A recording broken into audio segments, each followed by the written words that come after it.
Hi guys, this is Carrie with Rockin G Farm. We're back for our Christmas cookie countdown 2020. Our second cookie is going to be Snickerdoodles. I chose the Snickerdoodles because my dad's favorite cookie is the Snickerdoodles, and so I'm going to make those for him. So what we're going to do, we have to have sugar, salt, cinnamon,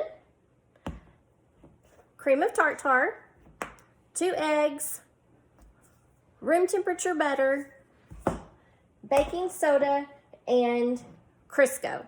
I've got the butter flavored Crisco because whenever I have to cook with shortening, I'm going to use the butter flavor always because it gives it more flavor instead of just plain shortening.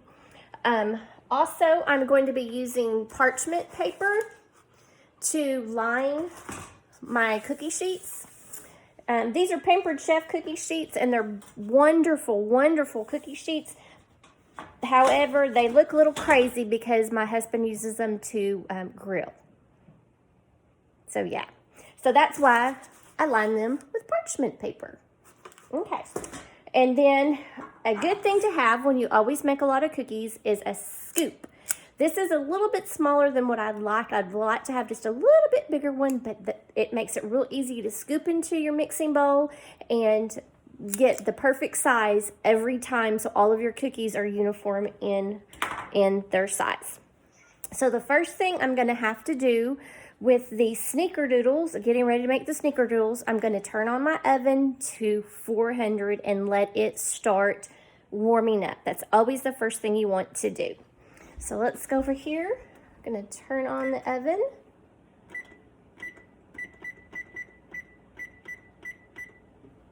.400, and let's let it start warming up. Okay, the next thing we're going to do, we're going to mix our butter, sugar, and shortening and eggs in our mixing bowl. I've gone ahead and got the parchment paper ready on our cookie sheets. So here's our 2 eggs. And we're going to do 1.5 cups of sugar.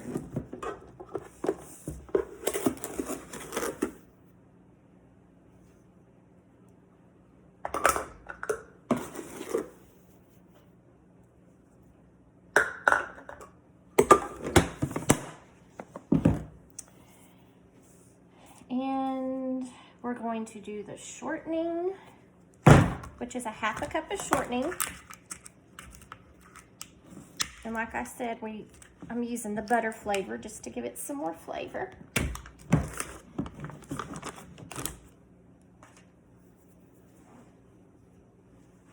Okay, so I've got 1/2 cup of the shortening, and I'm just going to add that to our butter, sugar, and eggs. And we're going to get ready to go to the mixer. Okay, now I'm just going to let you know right now my hands aren't dirty. I had my hair dyed today and it got on my glasses, and when I put my glasses on, I got hair dye all over it.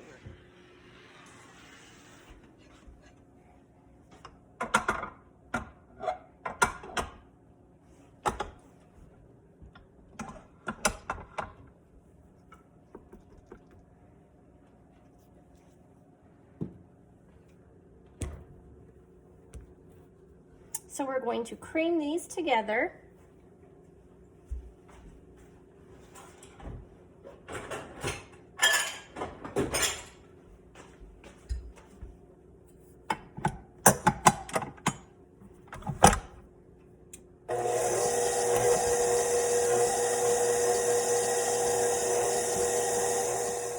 We are going to use 2 3/4 cups of all-purpose flour. So I've got my flour here, and like I said on my video on the banana bread, you always want to sift your flour so that whatever you're making is light. if you see in there how the flour is all compacted, if you just went ahead and scooped your flour out, your flour will be really super heavy and your cookies and whatever you're baking is going to be super heavy. So we're going to put it in my sifter, and like I showed you last time, you just squeeze the handle and it rotates the little circle on the bottom, and that kind of aerates your flour so that it makes your flour not heavy. Because right now it's all packed in together. So I'm just going to put some flour in there. And then I'm going to just sift. And it just adds air in it. And you can see how it's getting light and airy. Doesn't look quite so clumpy. And looks real soft. And then of course, after you do this, you do not want to bang your cup down, because that will compact your flour back down and take all the air out of it, because we're trying to put air in it so that it won't be heavy and your cookies will be real soft.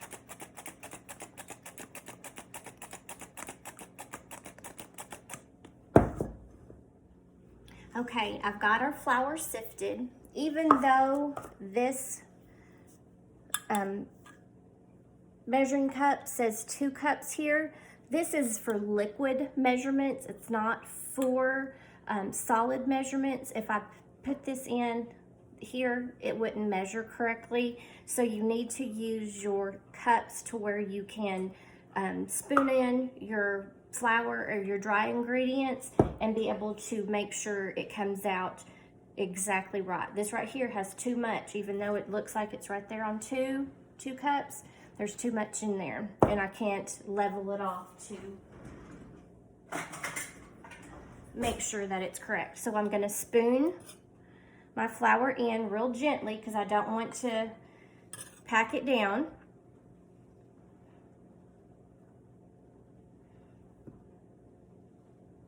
I'll do it over there so I don't get too much in my, okay. So you see I have a little bit extra on top. What I'm gonna do, I'm going to use, you can use the end of your spoon, you can get a knife, but what you wanna do is just go across the top and break off that excess. That right there is perfect 3/4 cup. And I'm gonna put that here. And then I have 2 more cups to do that way.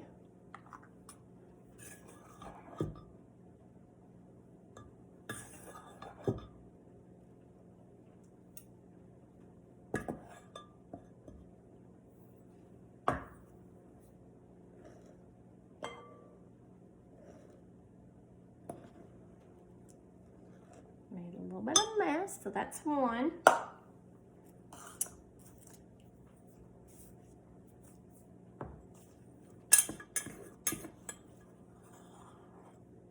Probably gonna have to sift some more flour.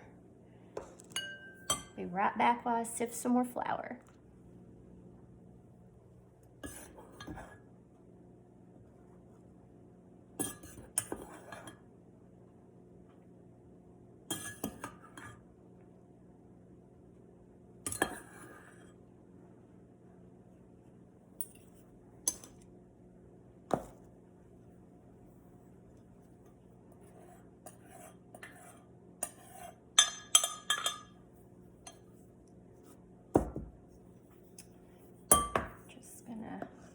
Back and forth, and that's going to end up filling in those holes or those gaps on the edge of the measuring cup. Perfect. So that is 2 3/4 cup of flour. I'm going to wipe off the flour off of my recipe. Got a little messy there. Okay, now I need to put in my cream of tartar and my baking soda and salt. Cream of tartar. Kind of get that up, and what's going to be 2 teaspoons. Of course, these are Pampered Chef too. I'm not affiliated with them. I just love Pampered Chef stuff. And if you are interested, just comment below, and I will put my friend's information on there. She sells Pampered Chef, but I've had these forever. So we're doing 2 teaspoons, and I'm not gonna measure over my bowl just in case I accidentally spill. I'm just gonna use my little measuring cup and measure over my measuring cup. See there, that would have already messed up right there.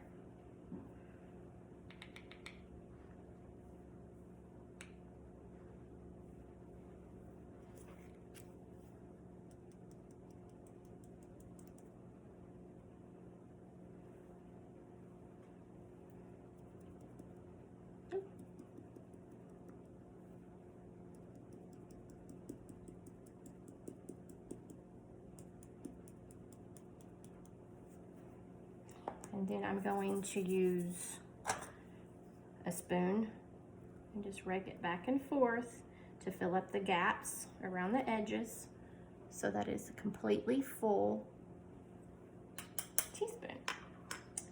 I'm gonna do it again.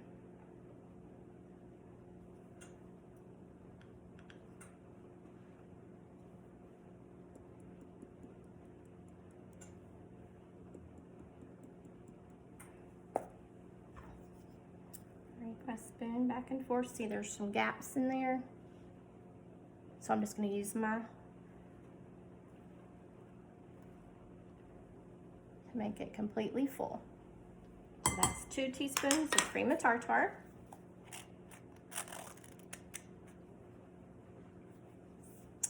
And then we're going to add 1 teaspoon of baking soda.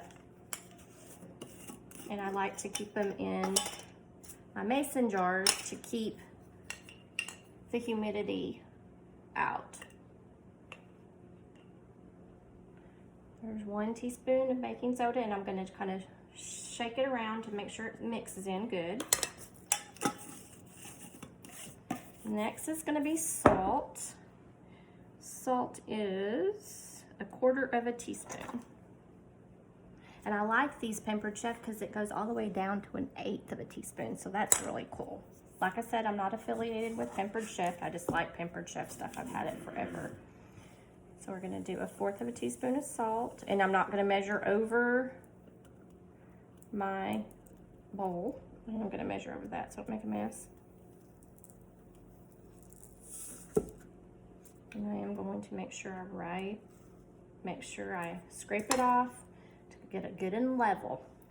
Shake it out. Okay.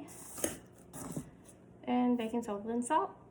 So now I'm going to mix this in with our creamed butter, sugar, eggs, and shortening. And this is what it should look like. Nice and airy. So that's what we're going to do there. Let me fix this up. You can see me and not the...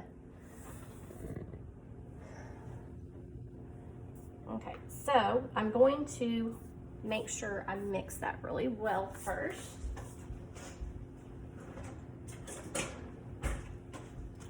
I don't want to go ahead and just pour that in to here before I mix up all the salt and the baking soda.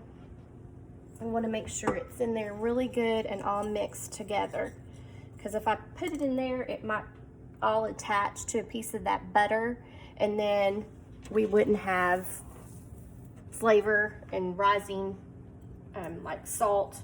If it all stuck on one piece of butter, then it wouldn't be distributed throughout your cookies. So you mix it up real good. We're just going to put a little bit in our mixing bowl.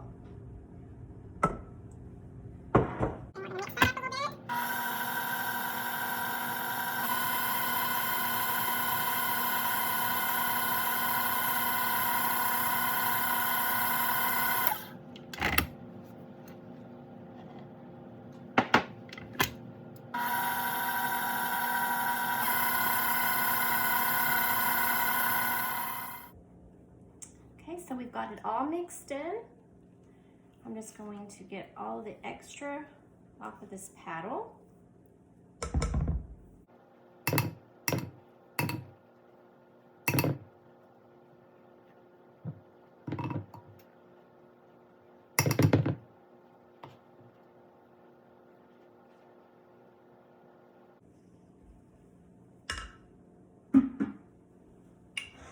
And then I'm going to just scrape the bottom of the bowl, make sure everything is mixed in really well.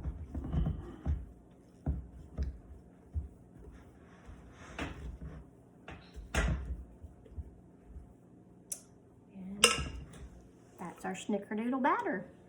So now what we're going to do, we're going to shape the dough into balls and roll them around in cinnamon and sugar. Okay, so I've added 1/4 cup of sugar and 2 teaspoons of cinnamon in here, and I'm just going to shake it around just till it mixes. So that is mixed. I'm gonna take my rings off because I'm fixing to use my hands. Don't ever want to cook with hands with rings on. It's very, very dangerous. I did wash my hands before I did this, but I'm going to wash them again just to make sure I haven't touched something. Okay, got my hands good and clean. So I'm going to use my scoop, and we're just going to scoop out some batter. I'm going to kind of form it just a little bit. Shape dough into balls. I think that's a pretty good ball, and they're all going to be universal size because I'm using my scoop. I'm just going to drop my cookie ball into my sugar batter and continue to do that until I've got the majority of this full.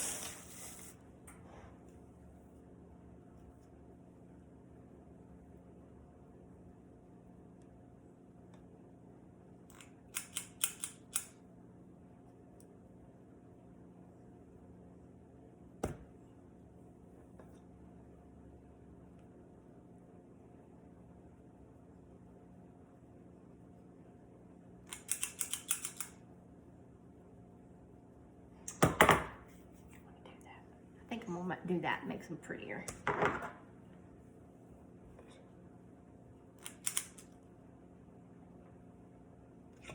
You can kind of feel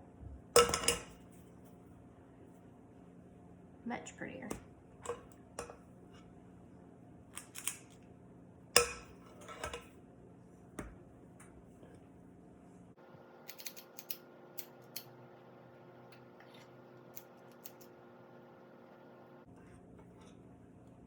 Didn't quite feel as big as the others. There you go. Ooh, a little bit too big. There we go. Now I'm just gonna shake them around. A little messy. Ooh.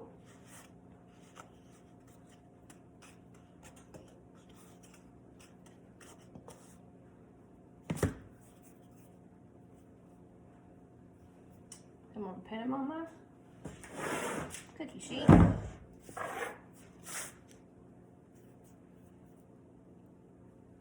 If you don't think that they got enough coating of cinnamon sugar, just kind of spin them around in the bottom. You're going to place them 2 inches apart on the cookie sheet. And that's a good thing when you use the parchment paper, it has lines on it so you can see where to put cookies. So that's good, so you can get them all measured out. Excuse me. On the cookie sheet really well.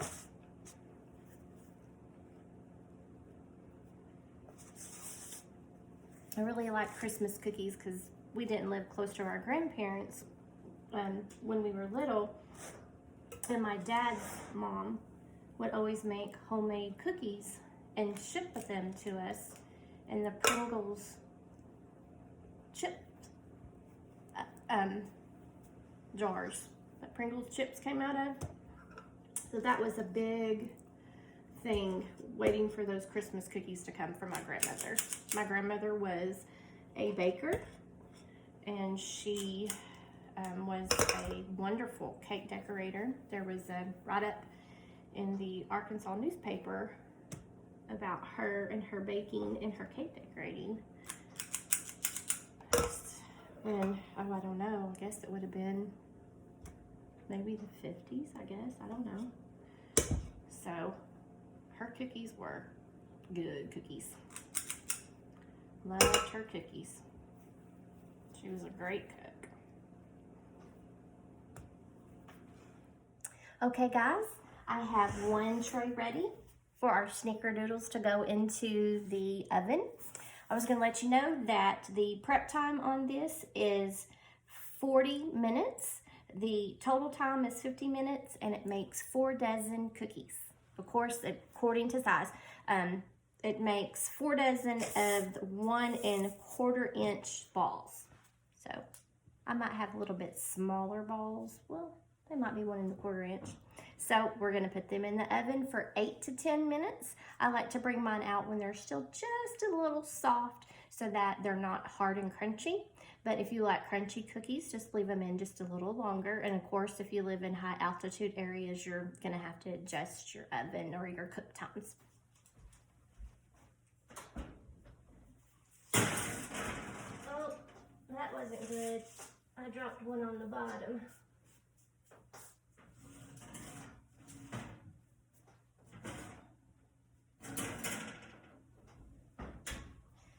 Okay, so what do you do when one of your cookies rolls off the cookie sheet and onto the bottom of the oven?